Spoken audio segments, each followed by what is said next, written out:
My parents made me babysit my siblings' kids every holiday because I don't have kids, so it doesn't matter. When I lost my apartment, nobody let me crash, not even for a week. Then my siblings dropped their kids at my new place again, so I gave them a reality check. My name is Blake. I'm 31. I work nights at a plastics factory, 12-hour shifts, steel-toe boots, earplugs, and the smell of melted resin that sticks to your clothes even after 2 washes. In my family, I'm the middle son, not the golden one, not the loud one. I'm the one who shows up early, stacks chairs, and gets told I'm so reliable, which is code for, we can use him. I rent a one-bedroom over a barber shop. I pack my meals. I iron my shirts on Sundays. I don't drink much because Monday always comes fast. I'm not complicated. I like quiet. I fix things. If something breaks, they call me. If someone needs a ride, they text me. If there's a holiday, I watch the kids. It started years ago with my sister, Jenna.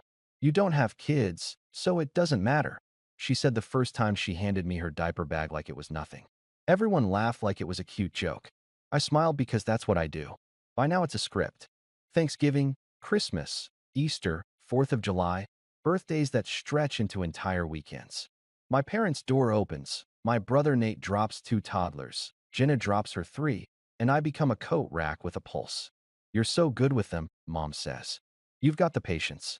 I do, I guess. I can rock a baby with one arm and spoon mashed potatoes with the other. I can untangle a kite string while answering a 6-year-old's question about dinosaurs. I can breathe through a tantrum like it's just weather that will pass. But last year, at Christmas, Jenna leaned in while I was wiping applesauce off the high chair and said, soft and casual, "We were saying you should just plan to do all holidays. It's easier. You don't have kids, so it doesn't matter." I felt something click in my chest. Not loud, just a small switch. I looked at the tree lights reflected in the oven door. I looked at my hands. My knuckles were cracked from overtime. The youngest started crying for a blue cup, not the green one. Nate bumped my shoulder on his way to the living room. "You're a lifesaver, man." I didn't say anything then. I finished loading the dishwasher. I folded 3 tiny sweaters. I smiled for photos. But on the drive home, the road was empty and the night was hard and quiet, and the words kept looping. It doesn't matter. You don't have kids, so it doesn't matter. I've been the family babysitter since I was 22. It started as just this once. Then you're so good at this. Then you're already used to it. Somewhere along the way it became expected. No one ever asked if I needed anything in return. When I said I had a shift, they said, "You can swap." When I said I needed sleep, they said, "You nap when the kids nap." When I said nothing, they took it as yes. Jenna is the schedule maker. She sends group texts like a project manager. "Sunday lunch 1 p.m. Blake, you'll do kids' table?" There's always a winky face like that makes it friendly. Nate is the good time dad. He arrives late, leaves early, and posts selfies with captions like "family first." My parents run the background commentary. "Your sister's got her hands full. Your brother's business is stressful. You're so flexible, Blake. Bless you." 3 summers ago, I was saving for a better apartment. Rent was $1,050. My take-home barely covered it, and my car needed a new timing belt. I worked overtime, grabbed any extra shift they'd let me have, and stopped eating lunch from the vending machine. Then Jenna called. "Weekend wedding. No kids. Please, please. We'll be back Sunday morning." I said yes. It was automatic. They dropped them Friday evening with 2 duffel bags and a list. "Bedtime routines are on the fridge," she said. "Love you." By Saturday night, the baby had a fever and the 3-year-old vomited on my couch. I sat on the bathroom floor at 2:30 a.m. with a washcloth and a calm voice I didn't know I had. They came back Sunday at noon, tan lines from the lake, tousled hair. Big smiles. "You're the best," Nate said. They handed me a Starbucks gift card. Balance, $25. I told myself it was fine. Family helps family. I kept working. Once, I added up my help out of curiosity. Over 12 months I had counted. 29 full days, 14 half days, 7 late nights. Total hours, 326. If I'd been paid even $12 per hour, that was $3,912. That year, I ended with $143 in my savings account. Then my building sold. The new landlord raised rent to $1,350 with 30 days notice. I ran the numbers 6 different ways. With my overtime cut for budget reasons, I couldn't make it. I swallowed my pride and called Jenna. Hey, I said, my lease is ending. Can I crash for, like, a week while I find a new place? Just a week. She hesitated. Oh, Blake, you know we don't have space. The baby's crib is in the office now. Plus, routine. Right? Routine. I tried Nate next. Man, I wish, he said. We're doing a kitchen reno. Dust everywhere. You wouldn't be comfortable. I drove to my parents'. Mom opened the door with a dish towel over her shoulder. Your father's napping. She whispered like that meant I should leave. I asked anyway. Just a week. Mom sighed. You're a grown man, Blake. We raised you to be independent. We can't enable you. You'll figure it out. You always do. I slept in my car for 2 nights behind the factory, then at a cheap motel that smelled like cigarettes. I kept working. I kept my mouth shut. The third day, my supervisor took one look at me and said, clock out early before you drop. I found a studio through a guy at work. Mold on the bathroom ceiling, but $900 in utilities included. I moved in with 4 boxes and a mattress on the floor.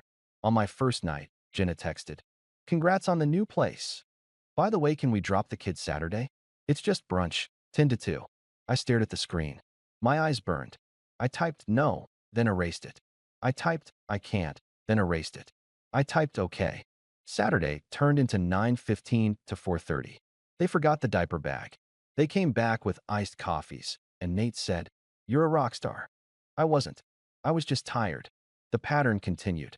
I'd say I had plans. They'd say it won't take long. I'd say I needed sleep after night shift. They'd say, we'll be quick.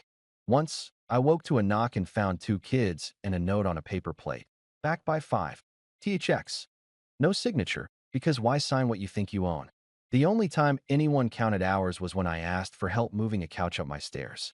We can't lift heavy things, Nate said. My back. 10 minutes later, he posted a gym selfie. Deadlifts, 315. I started writing things down. Date, drop-off time, pickup time. Miles driven to the park. Snacks bought. I didn't know why.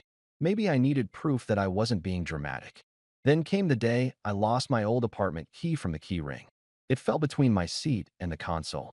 I pulled it out and realized I'd been carrying it like a souvenir from a life where I thought I'd get help if I ever needed it. I sat in the car and laughed. It wasn't a happy sound. 2 months later, the studio felt a little like home. I bought a second-hand table. I hung a cheap curtain. I changed my phone's vibration for family texts so I could ignore it easier. My supervisor offered me weekend overtime.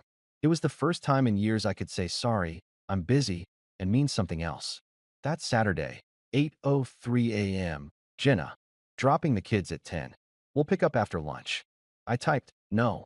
She replied with 3 dots. Then, haha, funny. See you at 10. I put my phone face down and made coffee. I watched the steam curl. The vibration rattled the table. Dad, then Mom, then Nate. Family helps family. Don't be selfish. We all do our part. The old script. At 10:12, I heard feet on my stairs. I opened the door before they could knock again. Jenna stood there with a stroller, diaper bag, and a smile that was already halfway past me into my apartment. Nate had his keys still in the ignition downstairs. Their kids were in various states of costume. A cape, a tutu, a dinosaur tail. Okay, Jenna said, breezy. We'll be back at 2, maybe 3. The brunch has bottomless. No, I said. She blinked. Sorry, no drop-offs. Not today. Not anymore. Nate clomped up the last step, out of breath like he'd climbed a mountain. Dude, we're late. Just take them. We'll be quick. I asked for a week when I lost my place. I said. My voice was even. No one had space. Not one night on a couch. Not a blow-up mattress. Nothing. Nate waved a hand. That was different. How? He didn't answer. Jenna tried to step in. I didn't move. Blake, she said, using the tone. You love the kids. I do. Loving them doesn't mean raising them for free on my days off. Silence. The kids were lined up behind my doorway like a small parade. The baby kicked one sock off. I bent, picked it up, and put it back on his foot because habits don't die clean. Mom's voice came from the stairwell. She'd come too, apparently. Blake, don't make a scene. I'm not, I said. I'm setting a boundary. Nate laughed, small and mean. A boundary? Where'd you learn that word? TikTok. I stepped back a little so they could see the table behind me. I'd laid out a single sheet of paper and a pen. The paper had columns: date, start, end, hours, notes, total. At the bottom was a bold line with a number. Jenna squinted. "What is this?" "An itemized record," I said. 2 years. 178 drop-offs. 412 hours. Snacks, diapers, gas. The total at the bottom is at $12 an hour, which is lower than any sitter in town. I'm not asking you to pay it. I'm saying from today forward, if you need childcare, you ask, and we agree on terms. Rates are $18 per hour for one kid, $25 for two, $30 for three or more. Overtime after 8 hours. Late fees at 15-minute increments. Payment due on pickup. If I say no, that's a complete sentence. Nate's mouth fell open. "You're charging us?" "I'm valuing my time. Like you value yours." Mom finally made it to the landing. "This is ungrateful. After everything we've done for you." I looked at her. "When I asked to stay 1 week, you said you don't enable grown men." She pressed her lips together. Jenna's smile melted. "We didn't know it was that serious. I called you at 9:14 p.m. and again at 9:42. You didn't answer. I sent a text that said I had nowhere to go. You heart reacted at 7:02 a.m. the next day. That was serious." A passing car honked. Someone's dog barked. The baby started to fuss. I took a breath and kept my voice calm. "This isn't about payback," I said. "It's about boundaries." Jenna hugged the diaper bag harder. "So what? You're done with us?" "No. I'm done being free labor." "Your parents." "Parent." Nate looked past me into the apartment, at the mattress on the floor, at my single chair, at the second-hand table with one leg shimmed with a folded grocery ad. I let him look. He'd never asked to see my life. He only ever used it. Mom tried again. "We're family.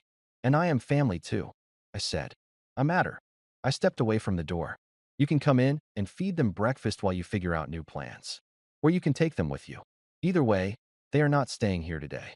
Nate muttered something under his breath. Jenna's eyes were wet, angry wet. She tried one more card. "The kids will be disappointed." I nodded. Kids are resilient. Adults can be too. For a long second, nobody moved. Then Nate picked up the dinosaur backpack and slung it over his shoulder. "Fine," he said. "We'll figure something out." Jenna hesitated, then turned the stroller. Mom didn't say goodbye. Their footsteps went down, down, down, the sound shrinking until it was just my own breathing in the doorway. I closed the door quietly. My hands shook a little. I made coffee and sat. The apartment was too quiet. I let it be. The group chat lit up within 10 minutes. "Mom, I can't believe you embarrassed us like that." "Nate, way to make things harder." "Jenna, you could have given a heads up." I put my phone on Do Not Disturb and slept 4 hours. Real sleep, the kind without dreams. When I woke up, I had 32 missed messages and one voicemail from Dad that started with "son" and ended with "call your mother." I didn't. The next week was a parade of small consequences. Jenna posted a vague status about some people forgetting where they come from. Nate called me twice and hung up twice without leaving a message. Mom cornered me in the grocery store by the rotisserie chickens. "You always were sensitive," she said. I heard myself laugh. It sounded normal. At work, I took the weekend overtime. Saturday night, I stood in the hiss and clatter of the line, the machine's rhythm steady, and I felt something simple and huge, a weekend that belonged to me. I went home aching and happy. I ate pasta at midnight. I watched a dumb movie. On Sunday morning, I didn't hear tiny fists on my door at 8:05. I heard nothing. It was beautiful. On Tuesday, Jenna texted me directly. "We need to talk." I said, "Okay. My place, Thursday 6. She wrote, "I can't do nights." I wrote, "Saturday 11. She wrote, "Fine." She arrived with a notebook like she was negotiating a raise. No kids. Just her. She sat at my table, looked at the shimmed leg, and then at my face. "We didn't know you were keeping track." "I had to," I said. "Otherwise I was just a feeling." Feelings are easy to argue with. Numbers aren't. She nodded, slow. "I want to say I'm sorry," she started. "But I'm also mad." "You can be both." She exhaled. "You're right about the apartment." I should have said yes. "I'm sorry." "Thank you," I said. She glanced at the paper I slid toward her. The header said, "Child Care Agreement, Family." Under it, rates, boundaries, cancellation, late fees, respect clause, no guilt trips, no sarcasm, no drop-offs without confirmation. She read it twice. This feels cold. It's a contract, I said. Contracts aren't warm. They're clear. She put her finger on late fees. This part is petty. This part is about me getting my life back. She looked at me, really looked, like she was meeting me for the first time. How long have you felt used? I thought about answering 9 years, but I didn't. A while. She leaned back. We say you don't have kids so it doesn't matter, because we're tired. But it was lazy and cruel. Her eyes watered. Do you hate me? No, I said. I love you. That's why I'm stopping this. She signed. I signed. We shook hands like strangers. It felt correct. Nate didn't come to my apartment. He sent a string of texts like firecrackers. Insane, selfish, you'll die alone. Then a meme about cats. I didn't respond. He finally called. I let it ring out, then texted, happy to talk when you can speak respectfully. He replied, LOL, which I took as a no. 2 weeks later, Jenna tested the line. 2 hours Saturday. Paid, of course. I checked my schedule. Yes, 1 to 3. She was on time. She had cash. The kids ran around my living room like tornadoes. When she came back early, I still charged for 2 hours. She laughed and said, okay, accountant. Nate tried a surprise drop-off the following Sunday. I didn't open the door. I texted, unconfirmed, not available. He called me 10 times. I charged my phone in the other room and made pancakes. He took them to my parents. I found out later he called me heartless at the table and Mom nodded like he was giving a speech. Dad said nothing. Same old. There were quiet wins. I bought a rail bed frame. I put my mattress on it like a trophy. I fixed the bathroom fan and the mold stopped blooming. I took a walk after night shift and watched the sky turn from gunmetal to blue-gray to pale, clean daylight. No stroller. No sippy cups. Just my feet, my breath, the morning. Money changed too. One Saturday with Jenna's 2 hours at $25 per hour paid for my bus pass. One Friday overtime bought all my groceries. The math started to feel like air instead of water. Then I got sick. Not dramatic. A flu that punched me flat. I texted the family chat. Down for the count. Turning my phone off. Do not drop kids here. Someone put a laughing emoji. I turned my phone off anyway. I slept, sweated it out, woke starving and made toast. It was a small thing, but it was mine. At church on Easter, I sat in the back. Mom looked over her shoulder 3 times. After, she said, you could sit with us. I said, I like it here. She said, you're breaking your father's heart. Dad was laughing in the parking lot with a friend. I said, he looks fine. She frowned. Old script. I didn't pick it up. In June, Jenna texted. We can't afford camp. Could we do a swap? I help you with your place one weekend. You take kids next? I said yes to the swap. Saturday morning, she showed up with a drill and a level. We mounted shelves. We fixed the wobbly table leg properly. We got Thai food and ate sitting on the floor. She said, I miss just being your sister. I said, me too. We sat in the quiet for a while. It felt like the first time in years. Nate kept his distance. Occasionally, he'd fling a comment into the group like a rock. Nice that some people think contracts make them better. I didn't answer. Mom kept sending links to parenting articles like I had 5 kids already. Dad started texting me weather updates. Rain Tuesday. I replied with a thumbs up. July 4th came. Usually that meant 12 sticky hands, 2 meltdowns, and a sparkler singe on my shirt. This time, I went to the river with 2 guys from the factory. We grilled hot dogs and swatted mosquitoes. I walked home under fireworks. My street smelled like smoke and summer. I unlocked my door and nothing cried. I stood in the doorway and let that be a fact. Around midnight, my phone buzzed. Jenna, proud of you. Then, thanks for teaching me how to say no too. I didn't know what that meant until Sunday when she told me she'd said no to a PDA thing and no one died. We laughed. I was still the same person. I still liked quiet. I still wore steel-toe boots and came home smelling like resin. But I wasn't a default setting anymore. Late August, Nate finally asked to talk. He texted, can we meet? I said yes. My place. Saturday. No kids. He actually came alone. He stood in my doorway, hands in his pockets. He looked older somehow, tired in a way that wasn't just sleep. He sat. He didn't touch the paper on the table. He didn't look at the shelves Jenna had helped mount. He looked at me. I was mad, he said. I'm still a little mad. Okay, I said. I felt judged. I wasn't judging, I said. I was done. He nodded slowly. I didn't let you crash. That's on me. He rubbed his jaw, thinking. I didn't even think about it, Blake. That's the worst part. I just assumed you'd be fine. You're always fine. I wasn't, I said. I was scared. I asked for help and got a lecture about independence. His eyes flicked to the contract. You really kept track of 412 hours? Yes. He let out a breath. You're not going to invoice me, are you? No, I said. I'm not punishing you. I'm protecting me. He leaned back. Jenna said that you said. He fumbled for the words. I waited. That thing about revenge and closure. This isn't about payback, I said again. It's about boundaries. He nodded like he was filing it away. He looked around my little studio. You did all this. Yeah. It's nice. It's enough, I said. We worked out terms. He signed his own copy. He actually read it. When he got to the respect clause, he gave a short, embarrassed smile and said, I deserve that. I didn't say yes. I didn't say no. We moved on. On his way out, he paused. Hey, he said, for what it's worth. I'm sorry.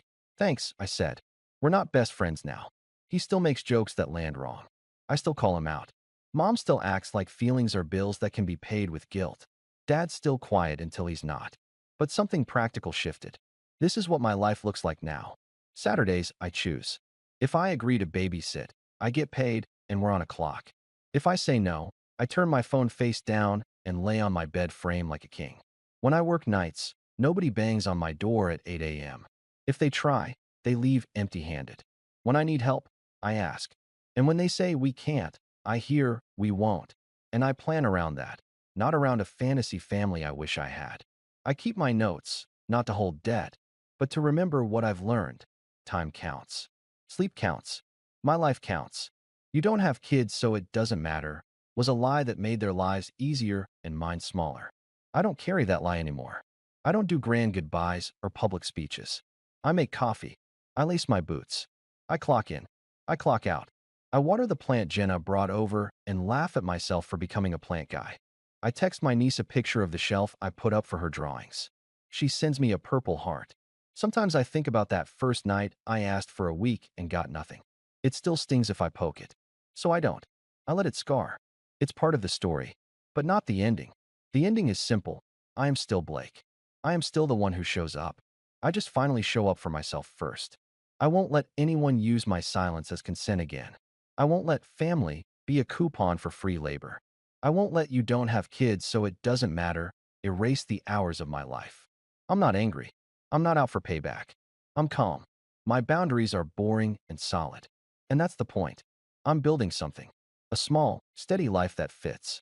A place with a door I can lock and unlock because I choose who comes through it.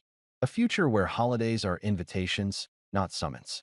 Where love is a verb and a schedule and a rate we agree on, not a debt that never ends. I'm done being the background. I'm not the golden child now either. I'm just a man with a key, a contract, and a quiet apartment that smells like coffee and a little like factory resin. It's not fancy. It's mine. And that matters.